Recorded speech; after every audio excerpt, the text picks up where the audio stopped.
My name is Jared M. Cordero. I'm 20 years old. My major is computer science.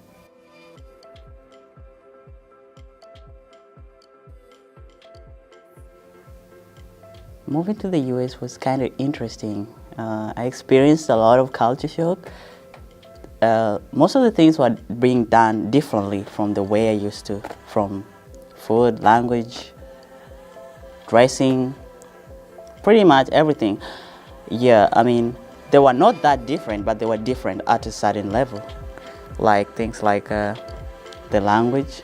I was raised up in a country where mostly we have different languages, and the English we use there is a British system of English. So when I transferred over, it was American English, and most of the pronunciations were pretty different. So it was very, very hard to adapt, because most of the time I found myself seeking more explanation when anybody talked to me. My name is Christian Garakai Menzi, and I'm 22 years of age, and I'm a business major concentrating in accounting. All right, I experienced a lot of culture shock. The first one was at the airport. Like, I was really surprised to realize that people in America, some people in America, don't really know much about the outside world. Like, people would ask me questions like, did you grow up on a farm? Of course I did. Or did you hunt with spears? So people had this mentality of, the old Africa, like, and this mentality that they, this idea of Africa that they got from films, from the TV, from films like Coming to America, the one with Eddie Murphy. They think Zamunda was the real thing. And some people still do that, and to me that was really surprising. And it just showed me that I had, a great job ahead of me to try and explain about my culture, to teach people about where I come from and what it is that we do, not what it is that they think or what they have heard from other people. My name is Glenn Igunza. It's IGUNZA. I'm 23 years old. Biology is my major. I'm a sophomore. Moving to the US was a big deal for me, and coming from a developing country, it was the best thing that ever happened to me.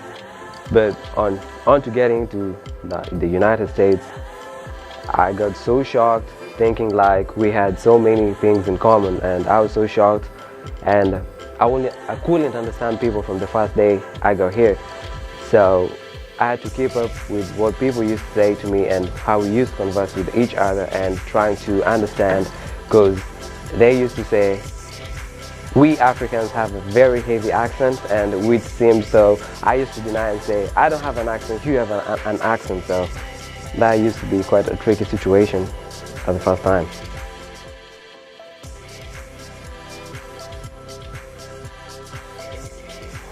I needed something unique. I like exploring stuff. I was born in Kenya, western part of Kenya. I grew there from age 0 to 19. So I wanted something different. I wanted a new environment to start a new thing. So I figured starting in diaspora would give me something different, a taste, and I couldn't think of any other country except United States. So I just decided to, okay, let's give it a shot. Boom, Mississippi, Holy Springs.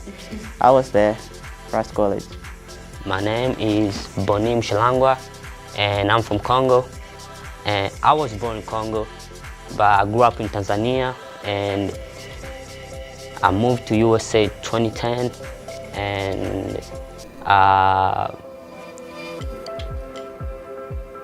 my major is mass communication. Okay. So what was it like moving to the USA? You've been here for, what, 7 years now? Yes. Okay. Well, I mean, I would say first life was a challenge, because I was new and I didn't speak English at all, and everything was difficult, I was, making friends, communicate with other people, especially because I was in middle school at that time, and people used to ask me questions, like something funny, like, hey, what's your name, and sometimes I wouldn't know like nothing, so the only thing I would do just look at them and smile. The biggest culture shock. I would say that, here in America, if you look at it, there's so many people from different places, and so many. They got. If we look back in history, we got different things that happen, you know. And right now, if I look at it and the place where I came from, you know, it's completely different, you know, because the only thing that I might say in America, you know, people here in America, they don't sleep because they work so hard to be where they need to be today, you know, and anywhere, you know. Yeah. Coming over here has helped me grow a more sense of independence, and I get to do like, it shapes you into an adult that you want to be, and it takes one to be responsible for what he is, and your actions, like what you need to do and what you need to do in education and what you need to do after that, and how that education is going to help you out. Well, I am a business person, and I'm a son to an entrepreneur. My dad owns a couple of businesses. So he taught me one thing. The only way you can make it in life is if you broaden your network, if you expose yourself to different environments. And coming to America gave me that exposure. And since America is known, you know, as the land of the rich, you know, or the land of opportunities, I guess it would give me, you know, an upper end, you know, as far as, you know, entrepreneurship is concerned. And if you look at the companies in America, they are some of the biggest.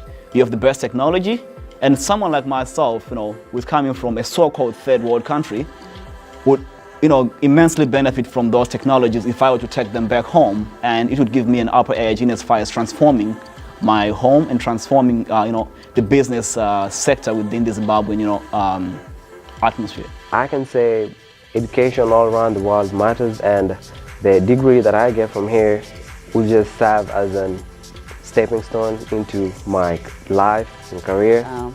I was thinking to do my master's in Canada or Australia, two of them, so that I get a variety of concepts from different cultures. Because as you know, the thing about United States, it doesn't provide you with much originality about cultures, because United States is a mix of cultures that don't even integrate well. That's why we have kind of like disconnected ideas. So I'm trying to go, like, countries like Canada, they have specific cultures and specific norms that are associated with their communities. So that will give you a better idea, you know, and expand your mind, rather than just United States where people are just integrated just like that. A degree in America.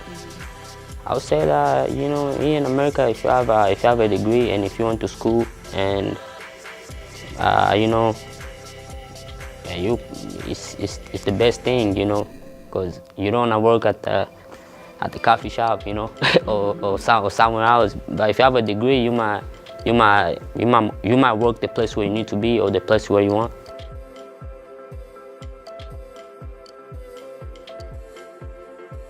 I am a lazy person, and my goal is to work up to until 30 and then try to transform society through entrepreneurship.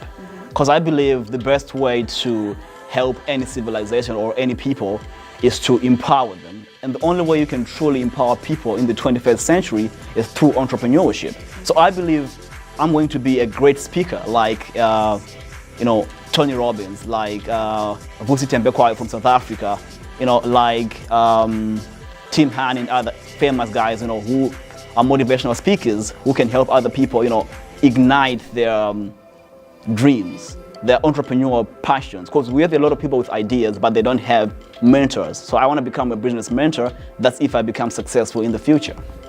So what I'm trying to do is that once I'm done with my course, my major in computer science, I want to mix it with astronomy and astrophysics. So that will take me where I want to go. And that will be like the skeleton of my career. Moving here, the first thing I would say, it was in a good opportunity, you know, for me to speak the language I have today, you know, and also to meet new people, you know, and to see the difference between the place where I came from and the place where I am today, you know. So I would say that's the best thing, the first thing that I'm always happy about myself, you know. And another thing, the education. You know, they got better education here, you know. To be honest, you know, how so? I would say, you know, of that, they also got good education, but it depends on student, you know. Some students, they might need like devices, like books, you know, and a lot of material for them to, you know, to have more information in their head, you know. Where I came from, not all the students have the opportunity to have to buy like 10 notebooks or 10 books to read every day, you know. Not every student have that chance, because if you look at it, there's some family that live in a poor poverty, you know, and some of them, they can't afford to buy the kids books every day, you know, or to give them or to buy them computers and technology, you know. But here in America, you know, you can get technology in school. If you don't have a computer at home, you might have in the library, you know. So that's a good thing that I would say, you know, when it comes to education, you know, they got better education here, you know. You know, if I were to invest in China, I would have to travel there.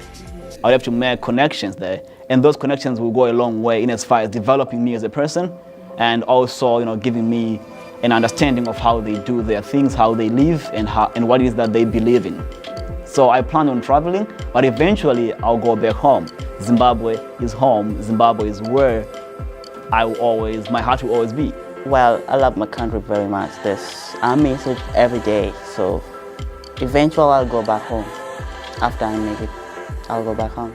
Well, I plan to travel around the world, see different cultures, meet different people, and definitely learn some new things about new people, like learn new things about different people and all over the world, like get to interact with other people.